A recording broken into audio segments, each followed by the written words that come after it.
Vaxt itirmədən növbəti canlı bağlantını təqdim etmək istəyirik. İcbari tibbi sığorta üzrə Dövlət Agentliyi tibb müəssisələrinin qiymətləndirilməsinin nəticələrini açıqlayıb. Maraqlıdır, nəticələr necədir? Daha ətraflı canlı bağlantıda Mədinə Həmidova danışacaq.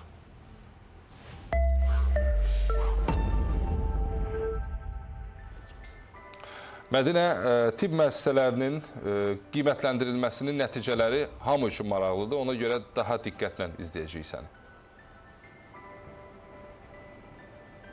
Bir daha xoş gördük sizi Rəhman və Vəfa. Bəli, İcbari Tibbi Sığorta üzrə Dövlət Agentliyinin xüsusi təsis etdiyi komitə təbbin tabeliyində fəaliyyət göstərən bir çox tibb müəssisələrinin 2022-ci il üzrə, daha doğrusu 2022-ci ildə fəaliyyəti üzrə qrup və kateqoriyalar baxımından qiymətləndirmə aparıb. Artıq vurğuladığınız kimi nəticələr bəllidir. Eyni zamanda vurğulamaq olar ki, qiymətləndirmə tibb müəssisələrində qabaqcıl iş üsullarının tətbiqi, eyni zamanda kadr potensialının gücləndirilməsi, bununla yanaşı kadrların gördükləri işə uyğun olaraq əmək haqqı ilə təmin edilməsi məqsədi daşıyırdı.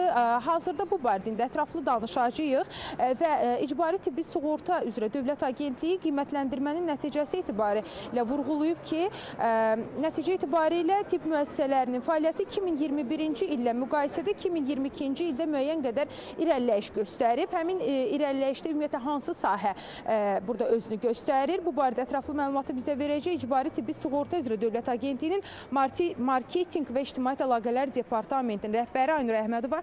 Aynur xanım, hər vaxtınız xeyir olsun.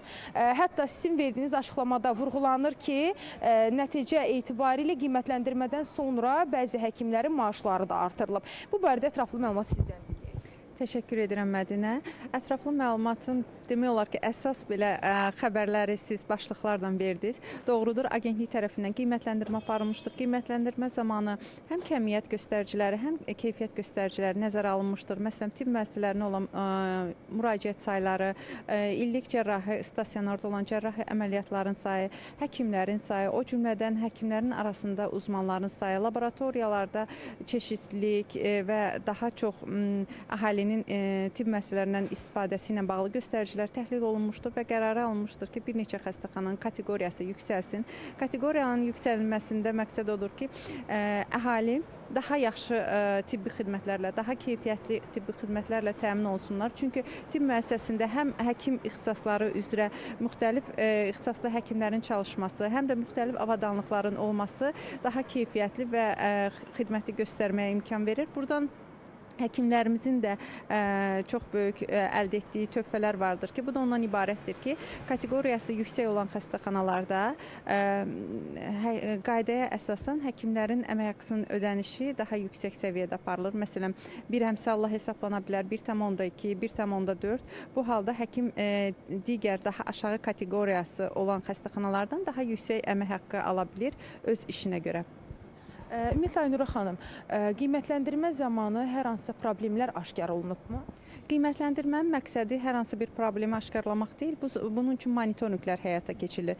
Qiymətləndirmə zamanı sırf göstərilən parametrlər üzrə xəstəxananın bu qiymətləndirmə meyarlarına uyğun cavab verməsi və onlar üzrə balların verilməsidir ki, sonra onu hesablayıb düzgün olaraq xəstəxananın qrup və kateqoriyasını qiymətləndirməkdir. Siz dediyiniz məsələlər ki, hər hansı bir problemlər xəstəxanalarda, icbari tibbi sığortanın təşkilində, əhali tərəfindən tibbi xidmətin alınmasında hər hansı bir maneələr mövcuddur ya yox, bunu monitorinqlər aparır. Bu barədə də ötən verilişinizdə sizinlə daha ətraflı danışmışdıq. Çox sağ olun ətraflı məlumata görə. Bəli, Rəhman və Vəfa, İcbari Tibbi Sığorta üzrə Dövlət Agentliyinin xüsusi təsis etdiyi komitənin təbbin tabeliyində fəaliyyət göstərən tibb müəssisələrində aparılan qiymətləndirmə barədə, daha doğrusu yekun nəticələri barədə ətraflı məlumatı diqqətinizə çatdırmağa çalışdıq. Hələ götürəcəyimiz informasiyalar bunlardan ibarət idi. Söz yenidən xəbər mərkəzimizdədir. Təşəkkürlər Mədinə, minnətdarıq.